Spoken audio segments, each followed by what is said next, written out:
Oi, eu sou Luiz Rodrigues, estudante do livro Universo em Desencanto. No episódio anterior, a gente entrou no tema do pensamento como mapa brilhante do buraco. A ferramenta mais íntima que a gente tem, mas ainda operando dentro da energia elétrica e magnética, dentro desse chão deformado. A gente encostou naquela diferença que o livro insiste. Pensamento não é raciocínio e isso muda tudo. E hoje eu quero ir direto ao ponto, que para muita gente é o mais estranho e o mais decisivo. A imunização racional. E eu já começo dizendo uma coisa muito simples, para não virar caricatura. Imunização racional aqui não é uma vacina mística. Não é uma seringa invisível. É um nome singular, para uma ideia de religação, um fio de volta.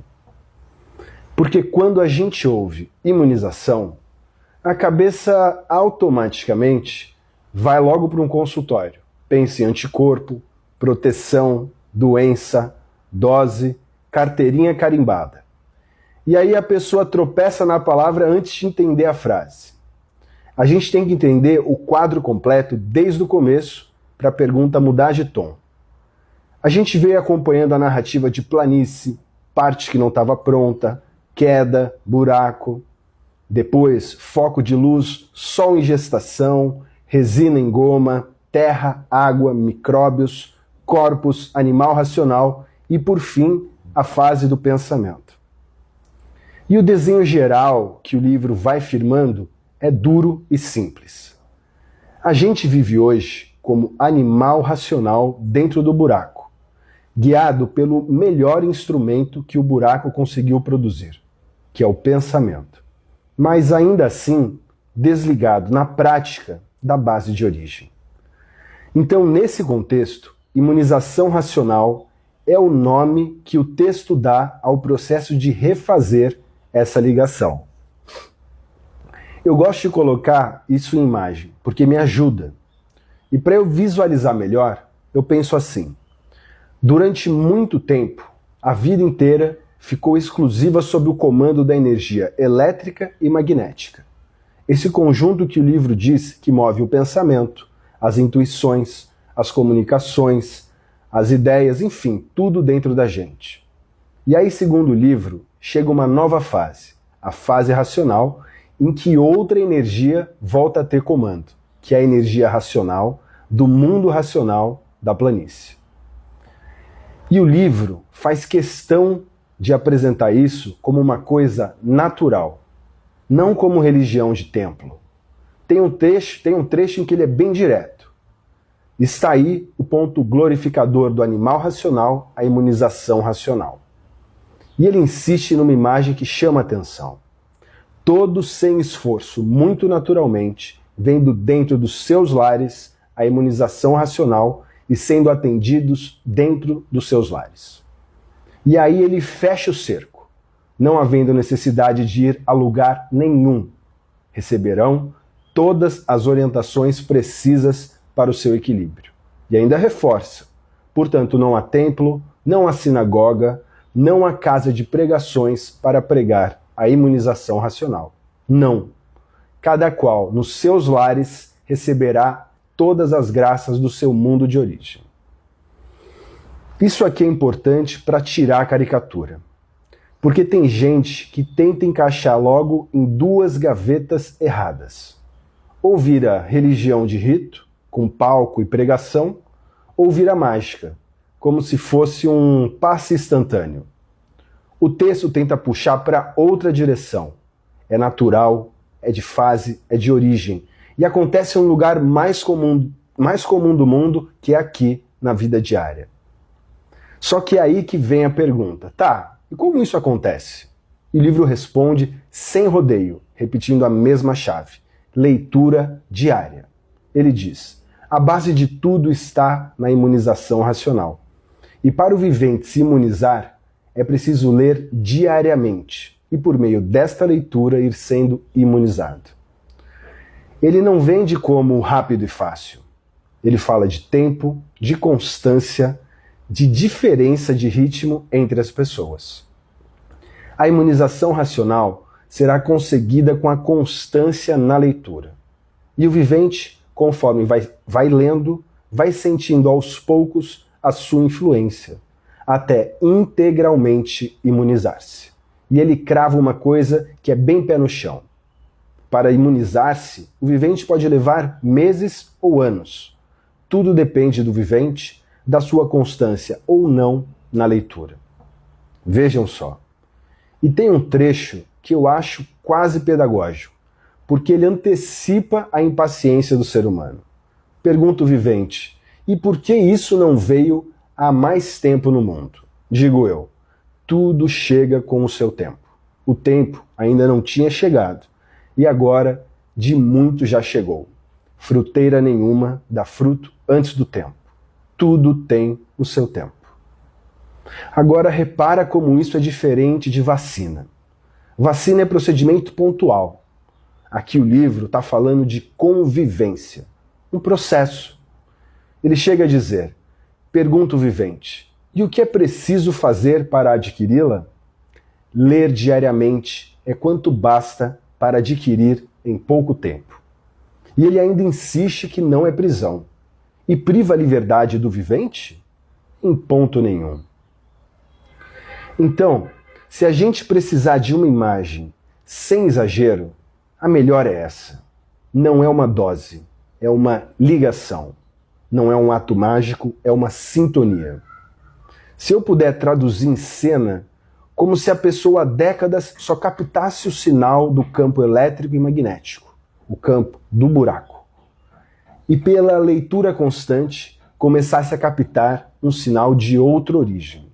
No começo isso pode ser só sensação, depois vira clareza, depois direção.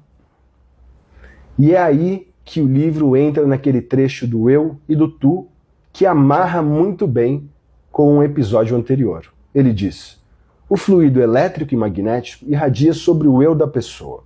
O tu é o todo que se vê da pessoa, sendo a pessoa dois em um só. E completa. Por dentro da pessoa trabalha o fluido elétrico e magnético, que são os pensamentos. E ele vai descrevendo a pessoa como um aparelho. São aparelhos elétricos e magnéticos, que captam todas as intuições, todas as comunicações, que são o quê? Os pensamentos, todas as ideias. E aí vem a curva. Assim como entra o fluido elétrico e magnético no aparelho, que é a pessoa, também entra a imunização racional, que é um fluido diferente deste, com superioridade, por ser da própria origem da pessoa, por ser de origem racional. E o livro conclui a consequência que interessa para a vida prática. Daí então nasce o equilíbrio e o bem-estar. E a pessoa, por meio da imunização racional, começa a alcançar esse estado. O fluido mal não podendo nunca mais penetrar para prejudicar a pessoa. Ele descreve isso como uma troca de domínio. Uma influência superior que vai eliminando a influência inferior, não por briga, mas por categoria. Agora, eu sei que aqui aparece um trecho do livro que usa comparação de holofote e luz. E isso pode virar motivo de confusão se a pessoa imaginar uma luz de vitrine como se fosse um efeito especial.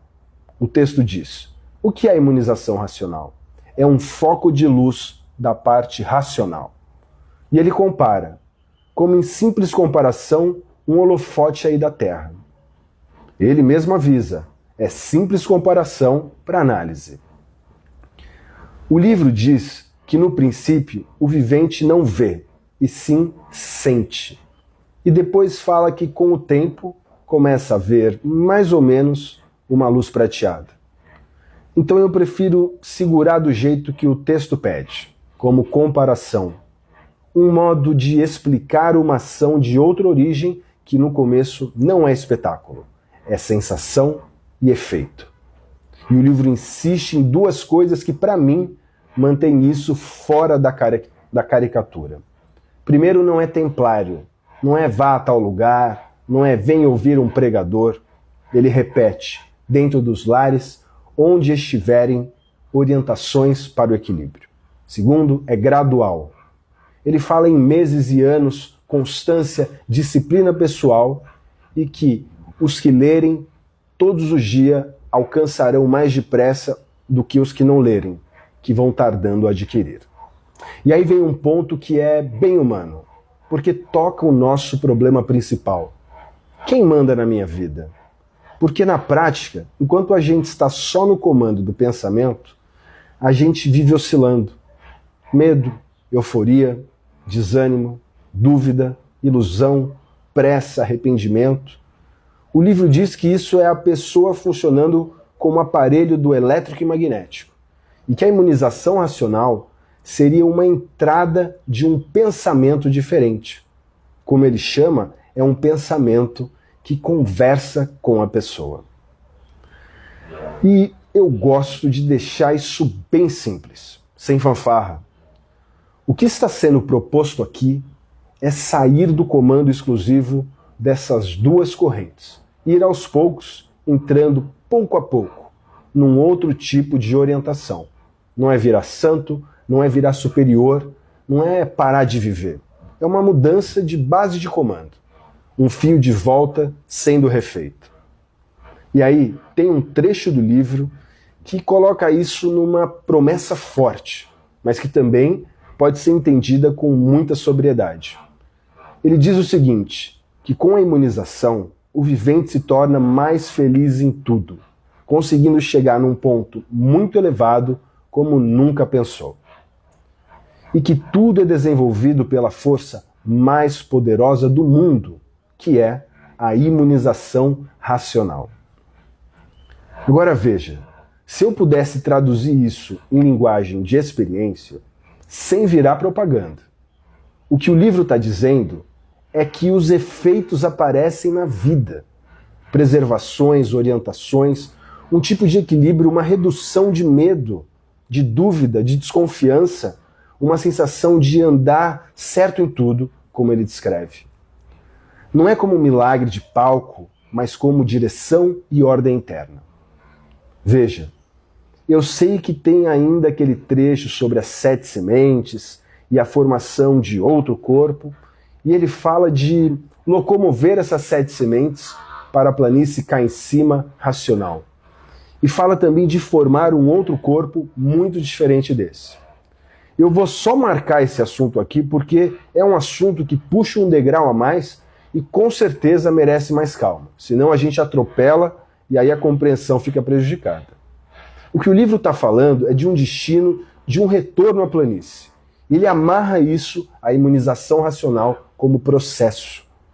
Eu quero retomar isso melhor num próximo episódio para não virar uma mistura apressada. Vamos com calma. Então hoje, o essencial é o seguinte: imunização racional não é vacina mística. É o nome que o livro dá ao refazer da ligação com a base. É a proposta de que a energia racional volte a comandar, pouco a pouco, o que hoje está sob o comando do elétrico e magnético. Pensamento, intuições, oscilações, e que isso se dá por um meio muito concreto e repetido. Leitura diária do livro Universo em Desencanto. Leitura com constância até que a pessoa vá sentindo, aos poucos, os seus efeitos. No próximo episódio, eu quero seguir dando continuidade e ficando ainda mais prático. Que tipo de orientação o livro está chamando de orientação? O que ele quer dizer com ser atendido dentro do lar? E como a gente distingue na vida real a agitação de um pensamento comum de um tipo de direção mais serena? Uma direção sem fantasia, sem caricatura e sem fanatismo. Se esse tema te despertou alguma pergunta, deixa aqui nos comentários, mesmo que seja simples. Às vezes uma dúvida honesta é o começo do fio. Muito obrigado por me acompanhar até aqui e até o próximo encontro.